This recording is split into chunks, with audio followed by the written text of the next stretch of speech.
எல்லாருக்கும் நமஸ்காரம்.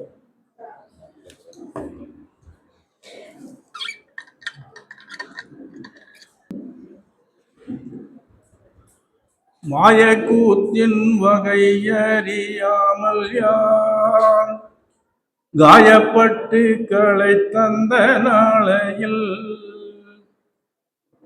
தூயஞான சுடர் விளக்கின் உள்ளே பாய வைத்த பதத்தை நான் மறப்பேனோ?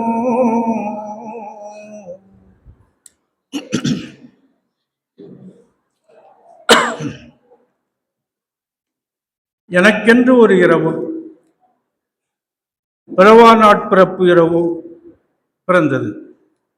அன்று காலமெல்லாம் சைவனாக வேடம், வைணவனாக வேடம், கிறிஸ்தவனாக வேடம், பிராமணனாக வேடம், இஸ்லாமியனாக வேடம் போட்டு நடித்து கொண்டிருந்த எங்கள் எல்லோரையும் மாற்றி விடிந்து பார்க்கும்போது நிஜமாகவே பஞ்சாட்சர ரூபியை தன் இதயலோகத்தில் பிரகாச ரூபமாக கண்ட மெய்யான சைவனாகவும், அதே போல அஷ்டாட்சர பொருளை தன் இதய ஒளிவில் கண்ட நிஜமான வைணவனாகவும், காயத்ரி தேவியை தன் இதயாசனத்தில் கோடி சூரிய பிரகாசத்துடன் தரிசித்த உண்மை பிராமணனாகவும், தன் கல்பு பிரகாசமாகி அங்கு கலிமாவை 3 உலகங்களையும் சர்வ வேதங்களையும் வைத்து ஆளும் அரசுமாரியாக கண்ட பரிசுத்த இஸ்லாமியனாகவும், பார்க்கப்பெற்ற பூரிப்பில் எக்களிப்பில் நம் குலதெய்வத்தை சிந்தையில் வைத்து என் நாவில் நின்று பேசுமாறு வேண்டி இந்த முத்தி பேருரையை தொடர இருக்கின்றேன்.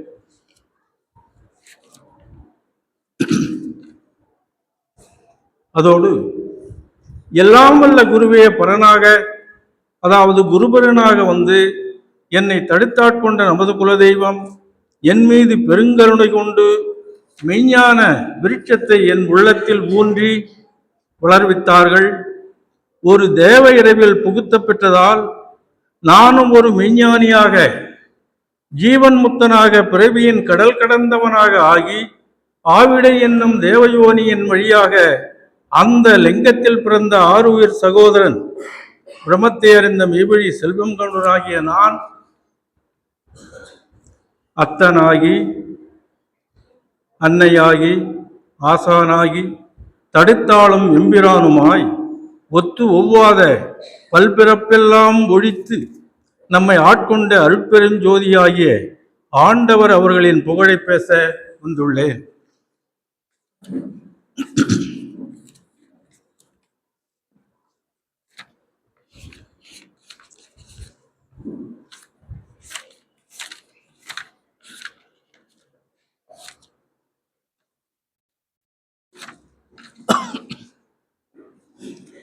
பாதி எனும்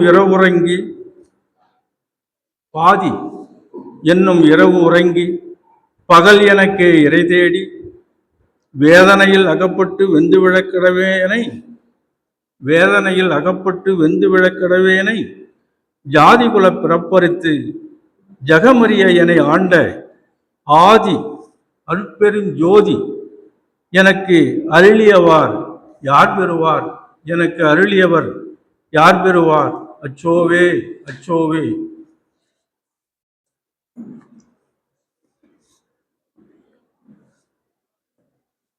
இப்போ மெய்வழியினுடைய தத்துவம், அதை பற்றி இப்போ பேச போகிறோம். ஒரு நாட்டில் ஒரு மன்னனுடைய ஆள்கையில் ஒரு அறிஞர் வந்தார். அந்த அறிஞருடைய புகழை மந்திரி கேள்விப்பட்டு மன்னன்கிட்ட வந்து சொல்கிறார், நம்ம நாட்டுக்கு ஒரு அறிஞர் வந்திருக்காரு, அவர் ராமாயணம் மகாபாரதம் எல்லாம் விவரமாக தெரிந்தவர், அவர் இந்த ராமாயணத்தையும் மகாபாரத்தையும் 2 வாக்கியத்துக்குள்ள அடக்கி சொல்லக்கூடிய திறமை உள்ளவராம். அவரு நம்ம எல்லைக்கு வந்திருக்காரு அப்படின்னு மக்கள் பேசிக்கிறாங்கன்னு மந்திரி சொன்னார். அப்படியே இருந்தால் அவரை கூட்டிட்டு வாங்க, இங்க அந்த மகாபாரத்தையும் ராமாயணத்தையும் 2 வரிக்குள்ள எப்படி சொல்றாரு கேட்போம் அப்படின்னு அவரை கூட்டிட்டு வந்துட்டாங்க. அதுக்குன்னு ஒரு நாள் குறிப்பிட்டாங்க. அவருக்கு ரூமெல்லாம் தங்க வச்சு, சுடுநீரெல்லாம் வச்சு, அறுசுவை உணவெல்லாம் தங்க வச்சிருக்காங்க. அந்த நாள் வந்தது. சிற்றரசர்கள், விஐபிங்க, அறிவாளிகள், புலவர்கள் எல்லாரும் கூடி அந்த சபையில திரண்டு இருக்கிறாங்க. ஒரு அறிஞர் ராமாயணத்தை மகாபாரத்தை 2 வரிக்குள்ள சொல்றாராம். இல்லை, அது என்னன்னு பார்ப்போம்ட்டு காத்திருக்காங்க. அவரை அழைச்சிக்கிட்டு வாங்க. அவரும் வந்தாரு. இவர் தான் அந்த அறிஞர்.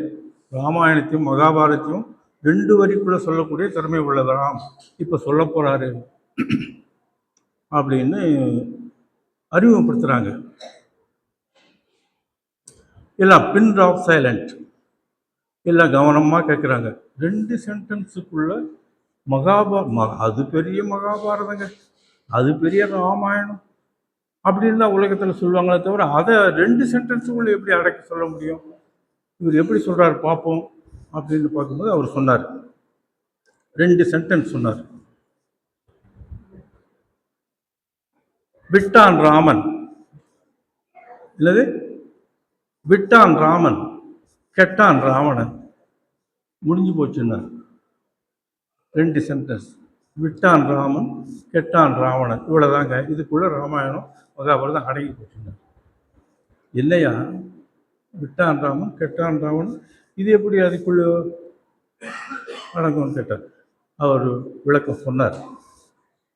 சிறு வயசுல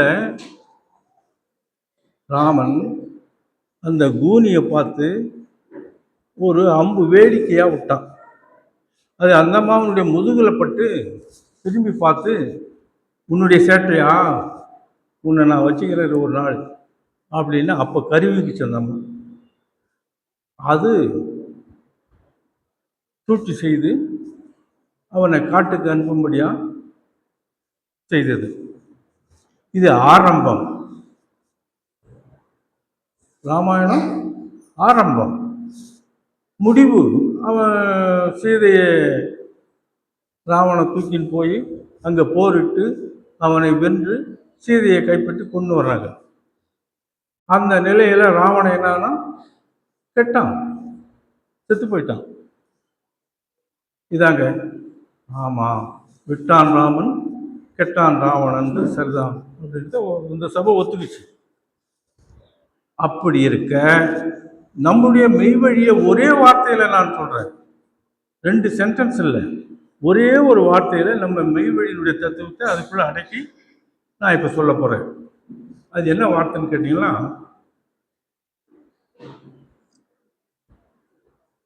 நிரபராதி. நிரபராதி தான். நான் ஒரு நிரபராதி, எனக்கு தெரியும். நீங்களும் நிரபராதி தான். அது மெய்வழி என்னுடைய தத்துவத்தை அந்த சொல் எப்படி உள்ள அடக்கி வச்சிருக்குது அப்படின்றத யோசனை பண்ணி நீங்கள் சொல்லுங்க எனக்கு. அதுக்கு முன்னால வேற ஒரு சப்ஜெக்ட் போயிட்டு வந்துடுவோம், நீங்கள் யோசனை பண்ணுங்க. இந்த பொன்னரங்க தேவாலயம் உன்னுடைய மனைவி என்று நினை, இறுதி சுகம் தருபவள் இவள்தான் அப்படின்னு தெய்வம் வாக்கியத்தில் சொல்றாங்க. பொன்னரங்க தேவாலயம் பேரின்பம் தரக்கூடியது, மனைவி என்பவள் சிற்றின்பம் தரக்கூடியவள். இதை போய் பொன்னரங்கத்துக்கு ஈடா சொல்றாங்களே. பொன்னரங்கம் உன்னுடைய மனைவி என்று நினை, அதுதான் உனக்கு இறுதி சுகத்தை தரக்கூடியதுன்னு தெய்வம் சொல்றாங்க. இது என்ன பொருத்தமா இருக்குதா? பேரின்பம் தரக்கூடிய பொன்னரங்கத்தை ஈடா மனைவிக்கு சமமா சொல்றாங்க அப்படின்னு பார்க்கும்போது பொருத்தமா அறிவுக்கு நமக்கு எட்டலை. ஆனா பொருத்தமாக தானே இருக்கணும், தெய்வம் சொன்னது இல்லையா? அதனால அது பொருத்தமாக தானே இருக்கணும்னு யோசிச்சு பார்க்கும்போது அது சரியா தான் இருக்குது. எப்படின்னு கேட்டீங்களா, பொன்னரங்கம் என்பது ஒரு இடம் தானே, ஒரு மனை தானே. வீட்டு மனை வாங்கி வச்சிருக்கேன், 4 மனை இருக்கு, இப்படியெல்லாம் பேசுறோம் இல்லையா. மனைன்னா இடம். வீணா என்ன, வெற்றி தருகின்ற மனை இடம். வீணா வெற்றி, வெற்றி தருகின்ற இடம். பொன்னரங்க தேவாலயம் நமக்கு வெற்றி தருகின்ற இடம் தானே. எந்த எல்லையில வெற்றி தரும்? யமன் எல்லையில வெற்றி தரும் இல்லையா. அப்போ அது மனைவி, வெற்றி தருகின்ற மனை வி, வெற்றி தருகின்ற, உலகம் பூரா தோற்று போகின்ற அந்த மரண தருவாயில நாம் மட்டும் ஜெயிக்கிறோம். அந்த வெற்றியை தருகின்ற இடம் பொன்னரங்க தேவாலயம். அப்போ மனைவி சொன்னது சரிதானே. சரி, இப்போ வெற்றி தருகின்ற அந்த வெற்றி என்ற ஒரு சொல் இருக்கு பார்த்தியா, அது சரியா? ஒரு இங்கிலீஷ்காரன் மேல்நாட்டுக்காரன் இந்த வெற்றின்ற வார்த்தையை படித்தான்னா, வேனா இறன்னா ரீனா வெறி அப்படின்னு தான் படிப்போம். ஆனால் நம்ம அது வெற்றின்னு சொல்கிறோம். அது எப்படி பொருத்தமா இல்லையே. தமிழ் சொல்லு, வேற ஒன்றும் இல்லை. அது எப்படின்னா, தெய்வம் எப்படி 33 எழுத்துக்களை நம்ம நூலில் புகுத்துறாங்களோ, இந்த மன்றத்தை வச்சு இந்து கூட்டல் ஆ இந்தா 11 எழுத்து, இஞ்சி கூட்டல் ஆ ஜா அஞ்சா 11 எழுத்து, அப்புறம் இங்கண்ணா இங்கு கூட்டலாம் இங்கா, இதில் 11 அதில் 11 அதில் 33 எழுத்து. அப்படி தெய்வம் அதை கண்டுபிடிச்ச மாதிரி இந்த இறன்னா இருக்குது பற்றியா, அது வல்லினரா. வல்லினரா வேற, இடையினரா வேற. இடையினராவுக்கு மேலே புள்ளி வச்சா எரு, இந்த வல்லினராவுக்கு மேலே புள்ளி வச்சா எரு கிடையாது, இற்று. ரோவனா ரோவன்னா ரவ்வன்னா இற்றன்னா, இற்றன்னான்னு சொல்லக்கூடாது, அது இரு, இது இரு கிடையாது, இற்றன்னா. ஆக வே இற்று ரி, வெற்றி. சரியா வருதா? ஆக அந்த சொல்லு இற்றன்னா வல்லினரா இற்றன்னான்னு சொல்லணும். ஏன்னா இற்றன்னா ரீனா வெற்றி, சரியா வந்துடும். சரி, இப்ப சொல்லுங்க, கண்டுபிடிச்சிட்டீங்களா? நிரபராதி சொல்லுங்க. நிரபராதி இந்த சொல்லுக்குள்ள மெய்வழி தத்துவமே அடங்கி இருக்குன்னு நான் சொல்லிட்டேன். அது எப்படின்னா, அந்த சொல்ல பிரிக்கணும், உடைக்கணும், பகுபதம் பகாபதமா பிரிக்கணும். பிரிங்க பிரிங்க.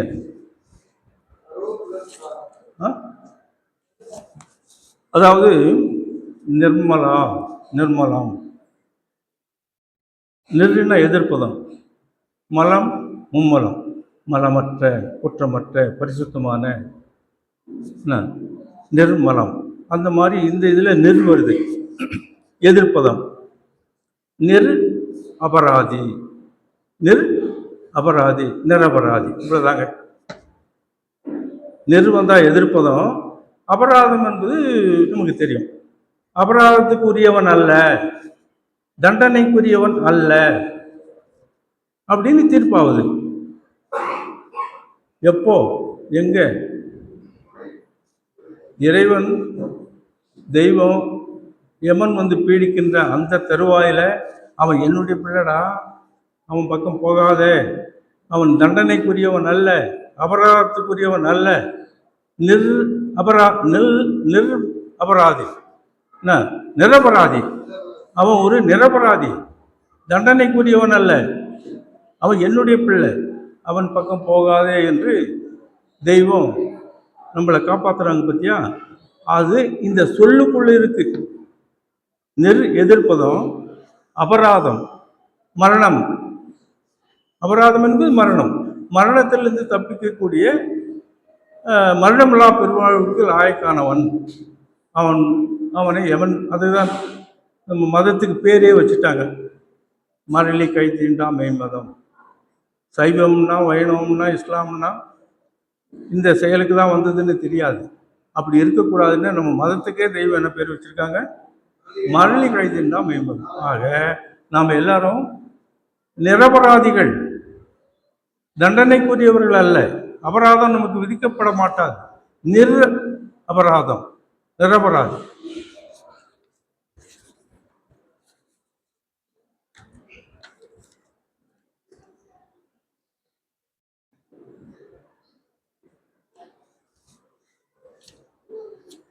அறிகின்ற அறிவே அறிவென்று அறிவாய். அறிகின்ற அறிவே அறிவென்று அறிவாய். அறிவுரை பாடத்தில் வருது. ஒரு தந்தை தன்னுடைய மகனுக்கு பாடம் சொல்லி கொடுக்குற மாதிரி அந்த வரி எவ்வளோ அழகாக சொல்ற. அறிவாய் அறிவாய் மகனே, அறிகின்ற அறிவே அறிவென்று அறிவாய். அப்போ அறிகின்ற அறிவு அப்படின்னா தன்னை அறிகின்ற தனி அறிவு இருக்குது பார்த்தியா, அதுதான் அறிவு. தன்னை அறிகின்ற அந்த அறிவு தனித்த அறிவு, அதை தன்னை அறிகின்ற அறிவு அறிவுன்னு தெய்வம் சொல்றாங்க. இது எலிக்கு கிடையாது, பூனைக்கு கிடையாது. பூனை என்னைக்காவது தன்னை அறியுமா? எலி மிருகங்கள் ஏதாவது தன்னை அறியுமா? அதுங்களுக்கு அது ஐந்தறிவு உள்ளது. அதனால தான் தெய்வம் என்ன சொல்றாங்க, இந்த 6வது அறிவினுடைய ஒரு ரோமக்காலனுடைய மதிப்பு இந்த 5 அறிவுக்கு கிடையாதுன்ட்டாங்க. 6வது அறிவுக்குரிய ஒரு ரோமக்காலனுடைய அளவு இந்த 5 அறிவுகளுக்கும் கிடையாது. ஏன்னா அந்த 5 அறிவு ஆடு மாடுகளுக்கு இருக்குது. அதனால 6வது அறிவுடைய சிறப்பை தெய்வம் அறிகின்ற அறிவு அறிவென்று அறிவாய் மகனே என்று நமக்கு அறிவுரை பாடத்தில் சொல்றாங்க. இப்போ நாங்கள் சிறு வயசில் எங்கள் அப்பா பூஜை பண்ணும்போது அமாவாசை, ஒரு பொழுது, விரதம் இப்படியெல்லாம் இருக்கும்போது எங்கள் அப்பா படைச்சல் போட்டு ஒரு தோத்திர பாட்டு பாடுவார். அந்த தோத்திர பாடல் தான் அவருக்கு இந்த மெய்வழியை தடுத்தாட்கொள்வதற்கு காரணமாக அமைந்தது. எப்படின்னா, அல்லல் போம், வல்வினை போம், போகா துயரம் போம், இப்படி ஆரம்பிக்கும் அந்த பாட்டு. அது தெரிந்தோ தெரியாமலும் அந்த பாட்டை அவர் பாடினார். அப்போ நாங்கள் சிறு வயசில் கேட்டோம். அல்லல் என்ன அல்லல்? இந்த உலக வாழ்க்கையில் நமக்கு அல்லல் வருது, அதா இல்லை. மரளி வந்து நம்மளை அல்லல் படுத்துகிறோம் பார்த்தியா, அந்த அல்லல் போம், வல்வினை போம், மரணமாகிய அந்த வல்வினை போம், போகா துயரம் போம். போகா துயரம் நரகம், அது என்றைக்குமே போகாது. போய் மாட்டிக்கிட்டோம்னா நரகம் நெடுங்காலம் இருக்கக்கூடியது. அதனால அது போகா துயரம். இந்த தோத்திர பாடல எங்கள் அப்பா அந்த நாளில் சொன்னார். இப்போ என்னை தடுத்தாட்கொண்டது போல என் தந்தையையும் தடுத்தாட்கொண்ட விவரத்தை நான் இப்போ சொல்லிவிட்டு என்னுடைய முக்கிய பேரை முடிக்க போகிறேன். அதாவது, நான் நெய்வழி சபையில் சேர்ந்து காஷாயம் பெற்று பிரம்மோபதேசம் பெற்று நான் மட்டும் வந்துன்னு போயிட்டு இருந்தேன். நாங்கள் வேலூர் சபையிலேருந்து 60 பேர் ஒரு பஸ்ஸில் வருவோம், திருவிழா முடிஞ்சு போவோம். அப்படி ஒரு சந்தர்ப்பத்தில் திருவண்ணாமலையில் அந்த பஸ்ஸு நின்று டீ காஃபி சாப்பிட்றாங்க. நான் டீ சாப்பிட போல, ஆற்காடு குப்புசாமி பிள்ளையும் எங்கூட பக்கத்தில் வீட்டிலே அந்த கடையிலே அந்த பஸ்ஸுலேயே நின்றுட்டார். அவருக்கு என் மேலே ரொம்ப பிரியம். அதனால் அவர் என்னை பார்த்து, என்ன செல்வன் நீ மட்டும் வர்ற போகிற, உங்கள் குடும்பத்தில் யாருமே வரலையே, ஏன் அப்பா அம்மா எங்கே அப்படின்னு அவர் என்னை கேட்டார்.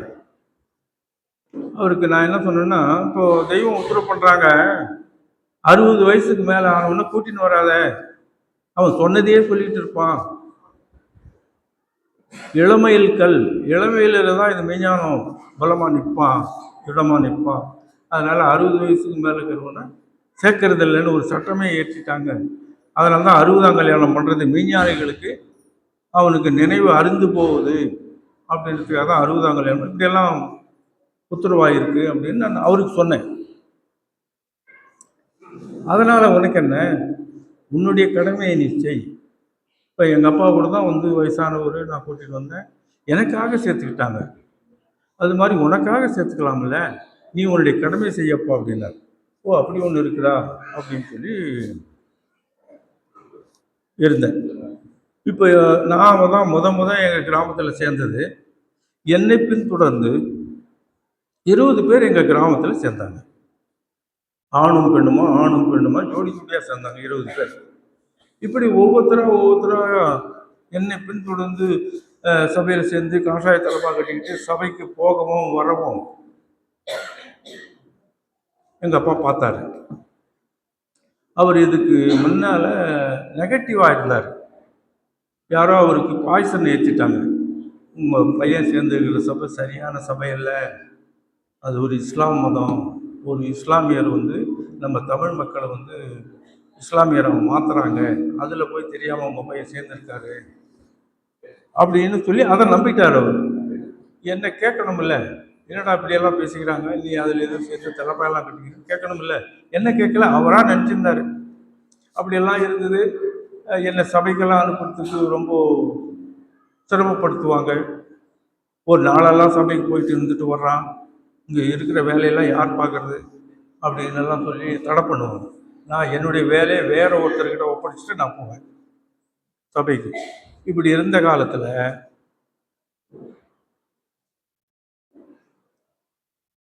இந்த 20 பேரில் 10 பேர் ஆண்கள் இல்லையா, அவங்கெல்லாம் வந்து இரவானா ஜூது ஆடுவாங்க, குடிப்பாங்க, தேங்காய் திருடுவாங்க. இது மாதிரி இருக்கிற நபர்களெல்லாம் இதில் சேர்ந்து உங்களுக்கு பட்டினத்தார் தெரியுமா, காகபசுண்டர் தெரியுமா, வள்ளலார் தெரியுமா, இப்படியெல்லாம் பேச ஆரம்பிச்சு நாக்கு வேற மாதிரி ஆயிடுச்சு. என்னடா இது, ஒழுக்கமா இல்லாதவங்கள ஒழுக்கமா ஒருத்தர் பண்றாங்கன்னா அவங்க பெரியவங்களா தானே இருக்கணும். அப்போ ஒரு இதை தப்பா சொன்னாரு, முஸ்லீம் அது இதுன்ட்டு, போய் தான் பார்ப்போம் அப்படின்ற எண்ணத்தோட பொங்கல் திருவிழாவுக்கு வந்துட்டாங்க. பொங்கல் திருவிழாவுக்கு அவங்கள நான் அந்த பஸ்ஸில் கூட்டின்னு வந்துட்டேன். 4 நாள் திருவிழா, பொங்கல் திருவிழா உங்களுக்கு தெரியும். வந்தார், இருந்தார், கணபதி கவுண்டர் வீட்டில் தங்கியிருந்தோம். அப்போது ஒரு நாள் ஆலயத்திலேருந்து எங்கள் அப்பா வீட்டுக்கு வந்தார். வந்து எங்கள் அம்மா கிட்ட சொல்கிறார், பெரியவங்க தாண்டி மூச்சை பற்றி பேசுகிறாங்க, நான் சித்தர் கோவிலில் படிச்சிருக்கேன், பெரியவங்க அப்படின்னு அவர் எங்கள் அம்மா கிட்ட சொன்னார்.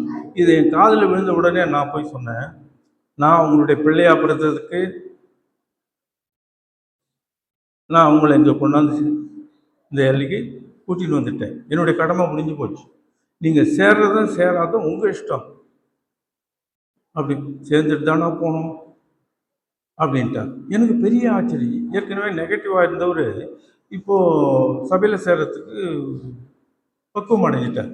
ஆனால் அந்த 4 நாள் திருவிழாவில் திருவிழா நிகழ்ச்சிகள் நடக்குது, யாரோ விஐபிங்க வர்றாங்க, பேசுகிறாங்க தெய்வம், இப்படி தான் அலுவல் இருக்க தவிர மெம்பராக சேர்க்குற நிகழ்ச்சி அந்த திருவிழாவில் அந்த 4 நாளில் இல்லை. ஆனால் எங்கள் அப்பா சேரணும்னு சொல்கிறாரு. அப்போது போகி, பொங்கல், மாட்டு பொங்கல் 3 நாள் முடிஞ்ச உடனே அமுது வாங்கின உடனே அந்த பஸ்ஸு கிளம்புது அப்படின்ற செய்தி எனக்கு சொன்னாங்க. அதை நான் எங்கள் அப்பா கிட்ட சொன்னேன், நம்ம வந்த பஸ்ஸு போகுது, என்ன செய்யலாம் அப்படின்னா. அவர் நியாயமாக என்ன பண்ணணும்னா, அவர் இப்படியெல்லாம் தென்னாடுக்கு அவ்வளோ தூரம்லாம் வந்தது கிடையாது, 70 வயசு அவருக்கு. சரி பஸ்ஸு போனால் அதுலேயே போயிடுவோம்டா, எதுக்கு இன்னொரு தடவை பார்க்கலாம் அப்படின்னு சொல்லக்கூடியவர், அது போனால் போகட்டும்டா, இருந்து சேர்ந்துட்டு நாளைக்கு போவோம்டாட்டார்.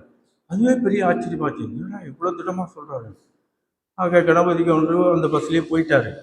அந்த வீட்டை பூட்டிட்டு போயிட்டாங்க. நான் இரவல் வீட்டில் தங்கியிருந்தேன், ரங்கசாமி வீட்டில் பக்கத்து வீடு. நைட்டு அங்கே தங்கியிருந்து மறுநாள் தாண்டவானந்தர் நாளைக்கு காலையில் 8 மணிக்கு மெம்பராக சேர்க்குறாங்க, உங்கள் அப்பா அம்மாவை சேர்க்கணும்னு சொன்னியே, நாளைக்கு கூட்டின்னு வந்துடுன்னு அவர் சொன்னார் எனக்கு. அதே மாதிரி மறுநாள் கண்ணு பொங்கல் அன்னைக்கு மெம்பராக சேர்க்குறாங்க. எங்கள் அப்பா அம்மா உட்காந்து அதெல்லாம் பார்த்தாங்க. சில பேரை சேர்த்துக்கிறாங்க, சில பேரை சேர்த்துக்கல. இது நடக்குது. சத்தியமாக இருப்பியா? சத்தியமாக இருப்பேன், சேர்ந்துக்கோ. இப்படியெல்லாம் நடந்துக்கிட்டு எங்கள் அப்பா அம்மா பார்த்தாங்க. அப்புறம் எங்கள் அப்பாவுடைய டர்ன். நீங்கள் போயிட்டு தெய்வத்து முன்னால் நின்று கையேந்தி என்னை இந்த சபையில் சேர்த்துங்க அப்படின்னு கேளு அப்படின்னு சொல்லி சொன்னேன். அதே மாதிரி தெய்வத்தினுடைய திருமுன்பாக நின்று கையை கட்டிக்கிட்டு நான் நின்றுக்கிட்டேன். அவர் கையேந்தினார், கேட்டார், என்னை இந்த சபையில் சேர்த்துங்க தெய்வமே அப்படின்னு தான் கேட்டார்.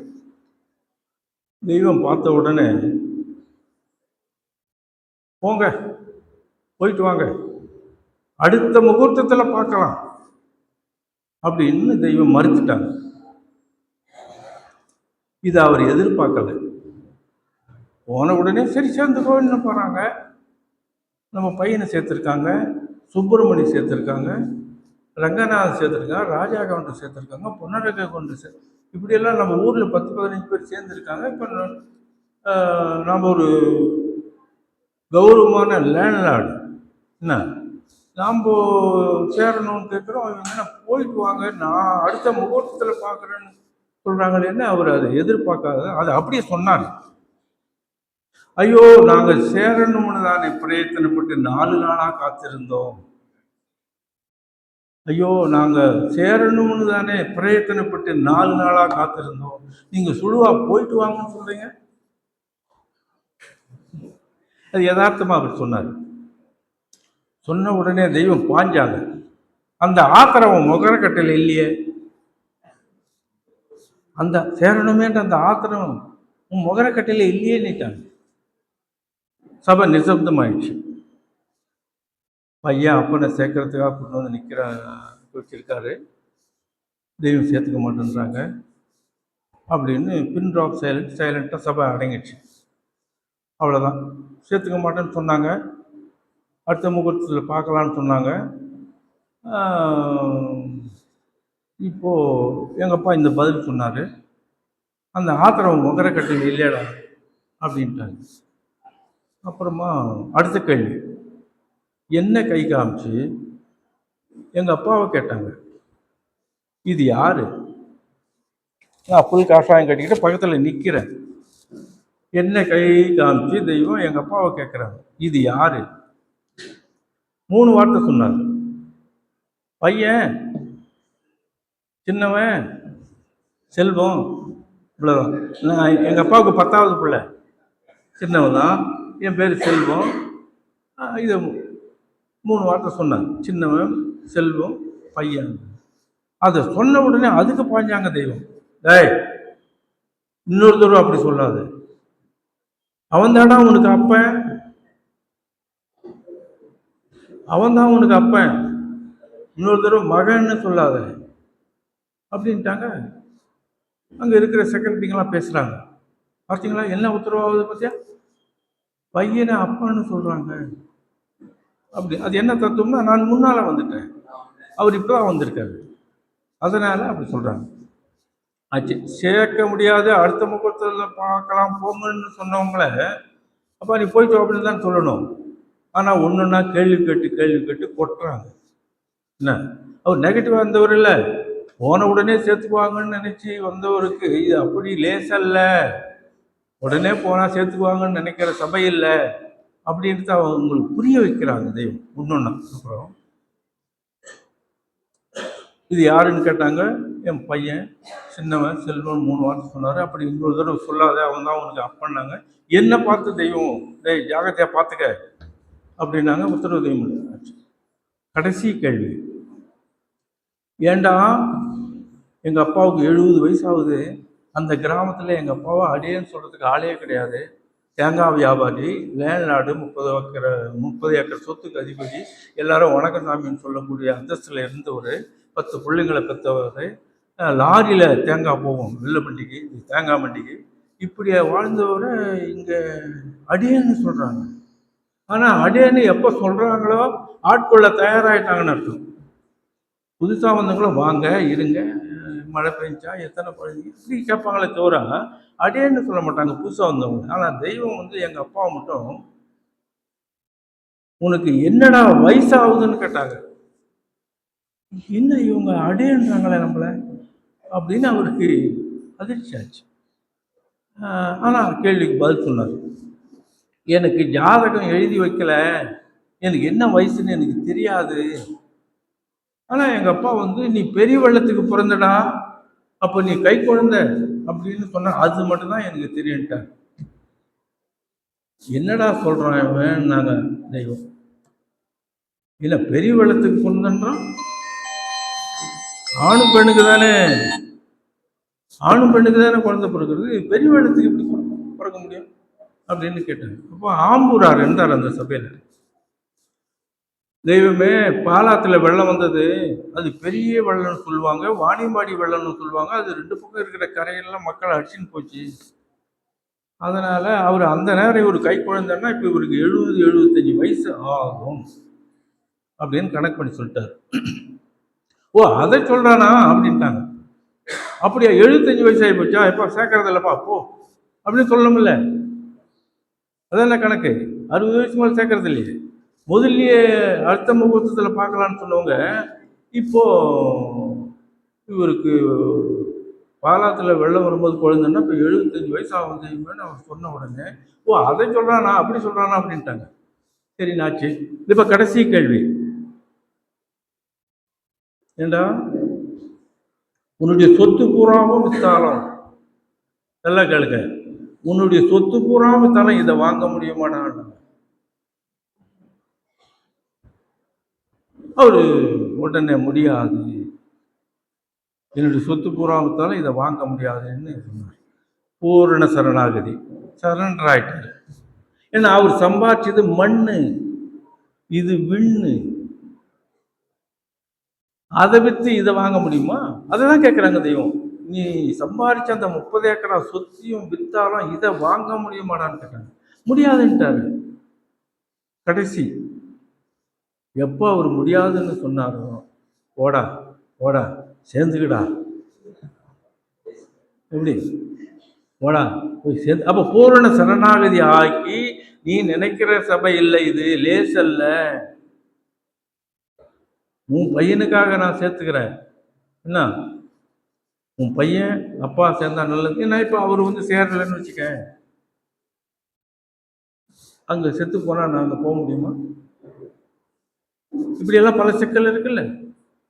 அது மாதிரி இருக்கிறதுனால எங்கள் அப்பாவை போடா சேர்ந்துக்கிடான்னாங்க. அப்போ அவர் விண்ணப்ப பாரத்தில் கையெழுத்து போட்டு நட்சத்திரம் இருந்து சொல்கிறாரு. அவர் அதை திருப்பி வாங்கி சொல்கிறாரு, நான் நான் என்னுடைய என்னுடைய ஜீவகாரியத்திற்காக, ஜீவன காரியம் இல்லை, ஜீவகாரியத்திற்காக இதில் இதில் சேர்ந்து கொள்ளுகிறேன், இது சத்தியம் சத்தியம் சத்தியம்.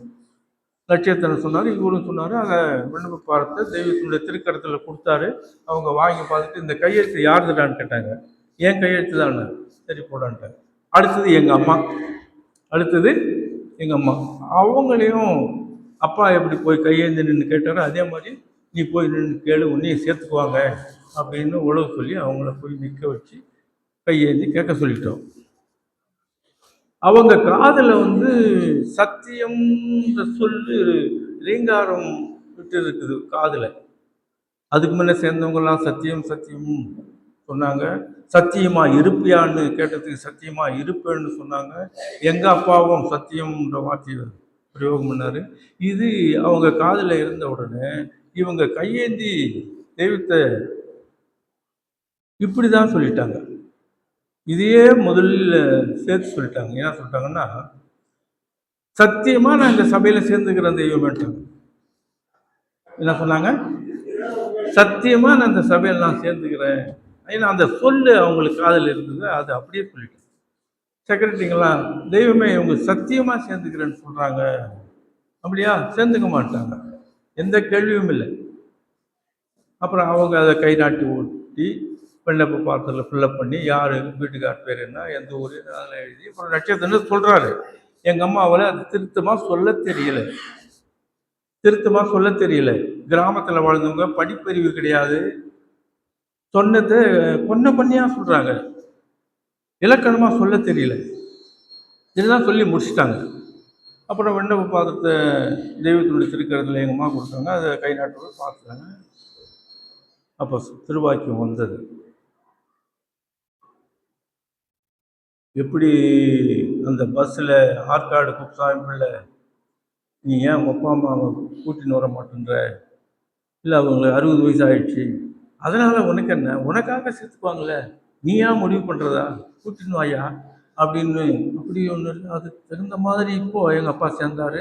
இப்போ எங்கள் அம்மா வந்து சத்தியமாக அதில் சேர்ந்துன்னு சொன்னாங்க. சேர்ந்துக்கினாங்க, விண்ணப்ப பாத்திரம் படித்தாங்க. அப்போ வந்து திருவாக்கியம், என்ன காலம்டா இது,